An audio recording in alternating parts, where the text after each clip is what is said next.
नीतीश कुमार, अ reluctant leader या पलटू राम। कौन है नीतीश? नीतीश वैसे तो भगवान कृष्ण का एक नाम है, लेकिन इस शब्द का एक और मतलब है सही राह पर चलने वाला। राजनीतिक जीवन की शुरुआत में नीतीश कुमार का जैसा नाम है वैसा ही उनका काम था। बिहार की छोटी जगह बख्तियारपुर से आने वाले नीतीश कुमार का एक और भी नाम था और वो नाम था मुन्ना। नीतीश कुमार को गांव में प्यार से मुन्ना बुलाया जाता था। किसी को नहीं पता था कि ये मुन्ना एक नहीं, दो नहीं, बल्कि 8 बार बिहार के मुख्यमंत्री पद की शपथ लेंगे। साल 2005 से लगातार सीएम की कुर्सी पर काबिज रहेंगे। वो ऐसे नेता जो राजनीतिक रुझान अपने खिलाफ होने के बाद भी ऐसे दांव चलते हैं कि सीएम की कुर्सी पर उन्हीं का नाम रह जाता है। नमस्कार, आज मैं बात करने जा रहा हूं भारतीय राजनीति के किंग मेकर के नाम से मशहूर हो रहे हैं शालीन, तेज और कभी यहां कभी वहां की राजनीति करने वाले नीतीश कुमार की। आपने अक्सर लोगों को यह कहते हुए सुना होगा कि पॉलिटिक्स में न कोई किसी का दोस्त होता है और न ही कोई दुश्मन। बिहार के मुख्यमंत्री नीतीश कुमार इसका जीता जागता एग्जाम्पल हैं। लेकिन नीतीश कुमार का एक बेहद सॉफ्ट साइड भी है। नीतीश के बचपन में उनके साथ कई ऐसी चीजें हुई थी जिसने उनको परेशान किया और तभी से उन्होंने ठाना था कि ऐसा फिर कभी किसी के साथ ना हो। इसको दूर करने के लिए उन्होंने उन सभी चीजों को मुख्यमंत्री बनते ही हटा दिया। चलिए शुरू से शुरुआत करते हैं इस कहानी की। नीतीश कुमार का जन्म 1 मार्च 1951 को बिहार के बख्तियारपुर में हुआ था। उनके पिता राम लखन सिंह एक आयुर्वेदिक चिकित्सक थे, वहीं उनकी मां परमेश्वरी देवी होम मेकर थी। नीतीश कुमार के पिता गांधीवादी विचारधारा के थे और फ्रीडम फाइटर भी रह चुके थे। नीतीश अपने फ्रीडम फाइटर पिता के आदर्शों का पालन करते हुए बड़े हुए और एक डिसेंट मिडिल क्लास घर से आते हैं। नीतीश पढ़ने में शुरू से ही काफी तेज थे। नीतीश के पुराने टीचर्स बताते हैं कि मैथ्स नीतीश कुमार का एक फेवरेट सब्जेक्ट था। अब इसी से जुड़ा एक किस्सा आपको बताते हैं। 10वीं के एग्जाम के समय नीतीश ने अपने आप को पढ़ाई में पूरी तरीके से झोंक दिया था, लेकिन जिस दिन एग्जाम था उस दिन समय पूरा हो जाने की वजह से इन्विजिलेटर ने नीतीश कुमार का आंसर शीट छीन लिया और वो एग्जाम पूरा नहीं कर पाए थे। एग्जाम हॉल से बाहर वो काफी उदास आए और कई दिनों तक नीतीश को इस बात का मलाल रहा कि वो 100 में से 100 नंबर नहीं ला पाए। खैर, साल बीतते गए और फिर आया साल 2000। मुन्ना पहली बार सीएम बने और सीएम बनते ही उन्होंने निर्देश दिया कि एग्जाम में तय सीमा के अलावा स्टूडेंट्स को 15 मिनट का एक्स्ट्रा टाइम दिया जाएगा ताकि किसी भी स्टूडेंट के हाथ से पेपर न छीना जाए, जैसा कि उनके साथ हुआ था। कुमार ने 1972 में आईआईटी पटना से इंजीनियरिंग की। प्रोफेशन से इंजीनियर, पटना यूनिवर्सिटी के दिनों में जयप्रकाश नारायण की अगुवाई में हुए इमरजेंसी के खिलाफ छात्र आंदोलन में नीतीश कुमार का नाम पहली बार उभरा था। कॉलेज के बाद उन्होंने बिहार बिजली विभाग में नौकरी ज्वाइन की, लेकिन तब तक नीतीश कुमार छात्र राजनीति में बड़ा चेहरा बन चुके थे। जल्द ही उन्होंने नौकरी छोड़ दी और पूरी तरह से राजनीति में कदम रखने का सोच लिया। समाजवादी धारा के नीतीश कुमार 1977 में एंटी कांग्रेस आंदोलन के दौरान पहली बार जनता पार्टी की टिकट से हरनौत से चुनाव लड़े, लेकिन वो जीत नहीं पाए। फिर आया साल 1985। नीतीश कुमार एक बार फिर से हरनौत से इलेक्शन लड़े और इस बार जीत दर्ज की और पहली बार विधायक बन गए। 1987 में नीतीश कुमार ने युवा लोक दल के अध्यक्ष का पद संभाला और 1989 में नीतीश कुमार पहली बार से सांसद बने।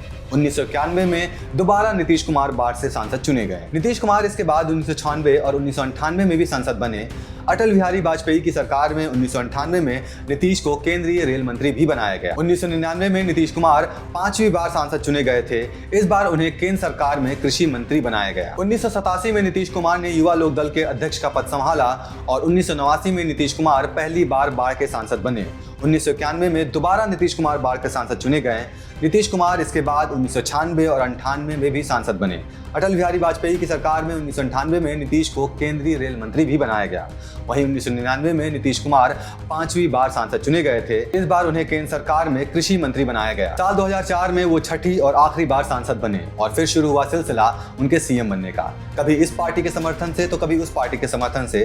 नीतीश कुमार ने भले ही बहुत सारे चुनाव लड़े हो, जीते हों, लेकिन उनकी लोकप्रियता पूरे भारत में तब सबसे ज्यादा हुई थी जब वो वाजपेयी की सरकार में 1998 में रेल मंत्री बने थे। इसी के बीच उन्हें कई अच्छे काम भी किए, जैसे IRCTC की शुरुआत और इंडियन रेल में तत्काल टिकट की शुरुआत नीतीश ने ही की थी। और फिर एक दिन ऐसा आया जब किशनगंज के पास एक खतरनाक रेल एक्सीडेंट के बाद उन्होंने अपनी जिम्मेदारी समझते हुए रेल मंत्री के पद से इस्तीफा दे दिया। आपको नीतीश के जीवन से जुड़ा एक और किस्सा सुनाता हूँ। नीतीश कुमार के एक दोस्त बताते हैं कि स्कूल डेज में नीतीश और उनके दोस्तों को कई बार ट्रेन के नीचे से होकर गुजरना पड़ता था। फिर एक दिन की बात है जब सारे दोस्त रुकी हुई मालगाड़ी के नीचे से निकल गए थे, लेकिन नीतीश कुमार के नीचे आते ही ट्रेन चल पड़ी और वो बाल बाल बचे थे। साल बीतते गए, लेकिन नीतीश को वो किस्सा कभी नहीं भूले। साल 1998 में जब नीतीश कुमार रेल मंत्री बने तो उन्होंने सबसे पहले बख्तियारपुर के उसी रेलवे स्टेशन पर एक फुटब्रिज बनवा दिया। रेल मंत्री के तौर पर उन्होंने कई काम किए ही, पर जब वो सीएम बने तब भी उन्होंने बहुत बड़े फैसले लिए। जब वो सीएम बने उन्होंने पंचायत के चुनाव में महिलाओं को 50% आरक्षण दिला दिया। बिहार ऐसा काम करने वाला पहला राज्य बना। नीतीश के इस कदम को बेहद क्रांतिकारी माना गया और बिहार के पॉलिटिक्स में महिलाओं की एंट्री आसान हो गई थी। इसी तरह से बिहार में उन्होंने शराबबंदी की भी घोषणा कर दी, क्योंकि बिहार की महिलाओं ने इसकी कई बार बढ़ चढ़कर मांग की थी। पहली बार नीतीश 3 मार्च 2000 को बिहार के मुख्यमंत्री बने थे, लेकिन बहुमत नहीं होने के कारण उनको 7 दिन के बाद ही 10 मार्च को इस्तीफा देना पड़ा। इसके बाद साल 2003 में नीतीश कुमार और शरद यादव ने जेडीयू यानी कि जनता दल यूनाइटेड बनाया। साल 2005 में हुए मध्यावधि चुनाव में नीतीश कुमार पहली बार बहुमत के साथ मुख्यमंत्री बने थे।